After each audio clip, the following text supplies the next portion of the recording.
Hi, ഞാനിന്ന് വന്നിരിക്കുന്നത് നമ്മൾ ഇതേപോലെ കിഴങ്ങൊക്കെ മുള വരാതെ സൂക്ഷിക്കണമെങ്കിൽ കുറച്ച് വെളുത്തുള്ളി ഇതേപോലെ അതിൻ്റെ കൂടെ ഇട്ട് കൊടുക്കുക കേട്ടോ.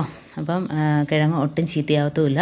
പിന്നെ അടുത്തതായിട്ട് നമ്മൾ ദോശക്കല്ല് നല്ല രീതിയിൽ ദോശ ചുട്ടുവരണമെങ്കിൽ നാരങ്ങ മുറിച്ചിട്ട് അടുപ്പത്ത് വെച്ച് ദോശക്കല്ല് ചൂടാക്കുക. അതിനുശേഷം നാരങ്ങ മുറിച്ചിട്ട് കുറച്ച് വെള്ളം കൊണ്ട് ഒഴിച്ച് കൊടുത്തിട്ട് ഇതേപോലെ ഒന്ന് തേച്ച് കൊടുക്കുകയാണെങ്കിൽ ആ ഒരു പുളിപ്പ് ആ ദോശക്കല്ല് ഫുള്ള് ആയിക്കഴിഞ്ഞതിന് ശേഷം പിന്നെ നമ്മൾ ദോശ ചുട്ട് കഴിഞ്ഞാൽ നല്ല രീതിയിൽ ഇളകി വരും കേട്ടോ. അപ്പോൾ ഇതേപോലെ നാരങ്ങ തോടുകൊണ്ടോ നാരങ്ങ മുറിച്ച പകുതി അത്രയും മാത്രം മതി. മൊത്തത്തിൽ ഇതേപോലെ ഒന്ന് എല്ലായിടത്തും ഒന്ന് തേച്ച് കൊടുക്കുക. എന്നിട്ട് ഉണ്ടോ കുറച്ച് വെള്ളം കൂടെ ഒഴിച്ച് കൊടുത്തതിന് ശേഷം നമ്മൾ ഇതേപോലെ ചെയ്താൽ മതി. പിന്നെ നമ്മൾ വൃത്തിയാക്കിയതിന് ശേഷം നല്ലെണ്ണ തേച്ചിട്ട് ദോശ ചുടുകയാണെങ്കിൽ നല്ല രീതിയിൽ ഇളകി വരും, ഒട്ടും തന്നെ പിടിക്കത്തില്ല.